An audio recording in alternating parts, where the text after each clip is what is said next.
Satu demi satu calon pembeli seragam sekolah namanya dipanggil oleh penjaga toko di Jalan Lambung Mangkurat, Samarinda. Mereka memberlakukan antrean agar suasana di dalam toko tidak terlalu padat. Pembeli menyatakan toko ini menjadi pilihan karena menyediakan berbagai ukuran. Mereka pun tertarik membeli di toko ini karena harganya lebih murah.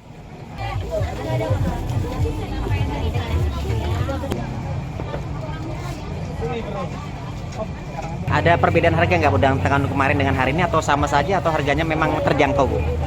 Kalau pilihannya ke sini karena lebih terjangkau dengan yang lain. Dengan yang lain ya? Walaupun antri beda-bedain sih. Iya. Lumayan kan walaupun bedanya sekitar 5 atau 10 ribu kalikan dengan 5 kali pakaian lumayan. Lumayan. Hari ini beli seragam apa Bu? Seragam sekolah pramuka, celana putih, baju putih biru.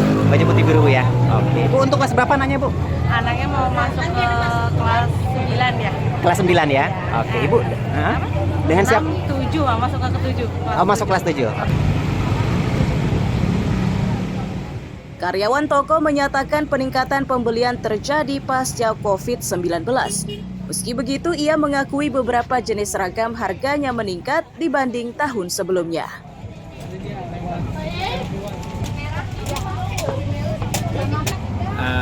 Alhamdulillah sih ini tahun ini udah lumayan lebih ramai lagi daripada tahun sebelumnya. Kalau masalah dari harga sendiri, seragam-seragam sekolah dan lainnya gimana Bang? Dari tahun lalu? Kalau harga ya ada ngalami kenaikan sih ya. Lumayan lah, cuma masih bisa dikendalikan sih harga-harga. Harga-harganya ya? Artinya harganya masih anggapannya normal Bang yang itu tahun ini gitu atau gimana? Masih normal sih, cuma ada sebagian yang sudah naiknya cukup tinggi. Tinggi ya? Nah kebanyakan yang dicari ini apa Bang?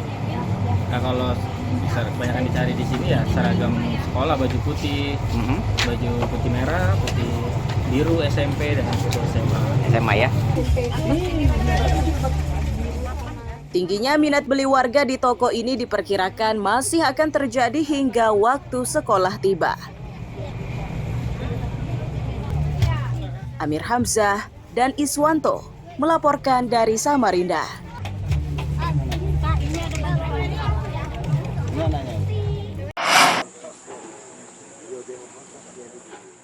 Pasokan gas ke ibu kota negara di Sepaku, Penajam Pasir Utara ini sudah dirancang oleh Pertamina setelah daerah ini ditetapkan sebagai ibu kota negara. Pertamina memprioritaskan pasokan gas ke IKN karena menjadi lambang Indonesia.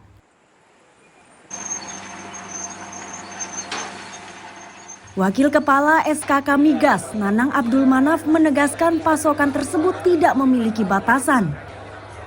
Saat ini pun pasokan gas sudah dilakukan terutama untuk memenuhi kebutuhan pekerja di IKN yang jumlahnya ribuan orang.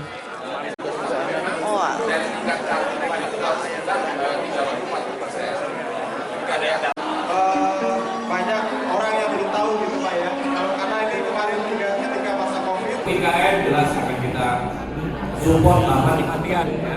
Karena IKN adalah ikonnya Indonesia, jadi jangan sampai terjadi ada perubahan yang ada. Kita akan support, kita akan memenuhi berapapun kebutuhan yang ada di IKN.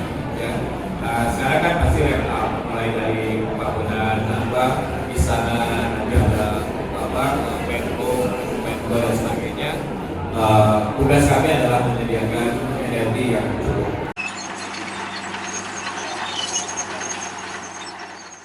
Sementara pembangunan IKN masih berlangsung hingga sekarang. Direncanakan Istana Negara mulai dimanfaatkan Presiden saat peringatan Hari Kemerdekaan Indonesia tahun 2024.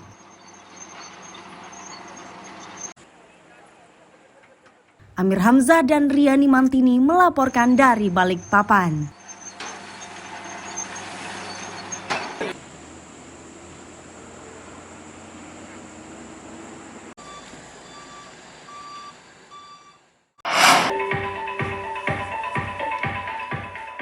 Pelajar dari berbagai sekolah menengah atas di Penajam Pasir Utara inilah yang mengikuti seleksi Duta Pelajar Sadar Hukum tahun 2023.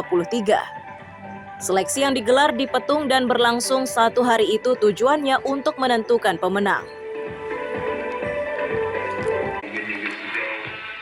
Asintel Kejati Kaltim Iketut Kasna Dedi menyatakan, lomba ini digelar untuk meningkatkan kesadaran hukum di kalangan pelajar. Metode lombanya adalah dengan membuat karya tulis yang berisi persoalan hukum dan cara menanganinya.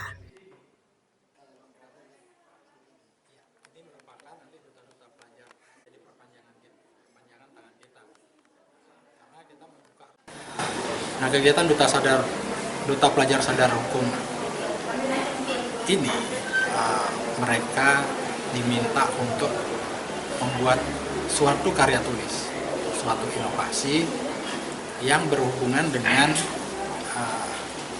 materi-materi hukum atau isu-isu hukum. Dan mereka diminta untuk memikirkan solusi apa sih yang mereka bisa perbuat untuk mencegah hal-hal negatif yang ada di lingkungan sekitar mereka, umpama pencegahan sejak dini terhadap peredaran narkoba di lingkungan sekolah atau bullying di lingkungan sekolah.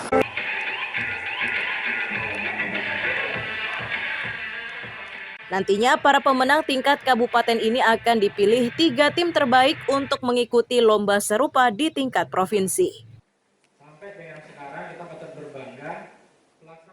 Amir Hamzah dan tim liputan melaporkan dari Penajam Pasir Utara.